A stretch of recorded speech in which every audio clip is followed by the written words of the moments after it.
I just finished reading Virgil's The Aeneid, and one thing that I notice is that, like in the Iliad, it's always the women behind the scenes calling all the shots and pulling all the strings.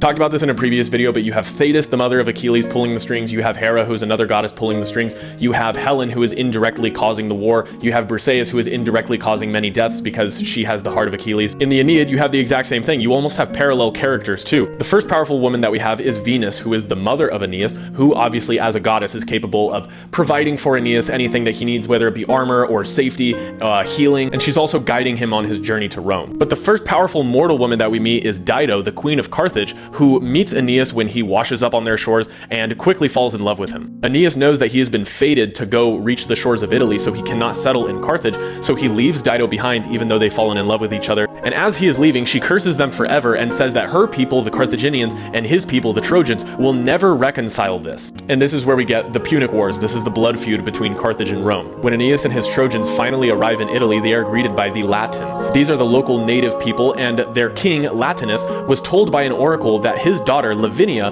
would be married to a foreign settler. This is obviously Aeneas, and he knows this when he meets Aeneas, but the problem is Lavinia has already been promised in marriage to the prince of the Rutulians, Turnus. So in order to fulfill the prophecy and instill peace amongst their people, King Latinus decides to marry off his daughter Lavinia to Aeneas. But Queen Amata, the queen of King Latinus and the mother of Lavinia, doesn't want that to happen. She wants her daughter Lavinia to marry Turnus, another Latin. And then the goddess Juno, who is the goddess Hera in the Greek pantheon, convinces Amata to go and convince the Latins that they should go to war with the Trojans. There should be no peace between their people. And then a war breaks out between the Trojans and the Latins. With all of the divine intervention between these goddesses who hate each other and these women who are being sought after who don't even really play a role in the story, we have another woman. We have Juturna, who is the sister of Turnus, and she disguises herself as Turnus's charioteer. And when a truce is finally reached between the Trojans and the Latins, and they decide that Turnus and Aeneas will just fight to the death. Nobody else needs to die, just Turnus and Aeneas settling this one out. Whoever wins gets to marry Lavinia. And then behind her brother's back, Juturna goes and tells all of the Latin troops,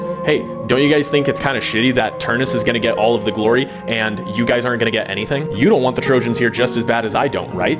And then war breaks out again. So much like Helen from the Iliad, Lavinia is basically the entire purpose of this whole war, and she has maybe one or two lines throughout the entire epic. You have these insanely powerful women like the Queen of Carthage and the Queen of the Latins who are calling all of the shots and really deciding the fate of all of these people, even though there are still kings, there are still gods like Zeus, but it's still Hera and Venus fighting it out themselves. But as always, I think that this is a tale as old as time, and it is still true to this day.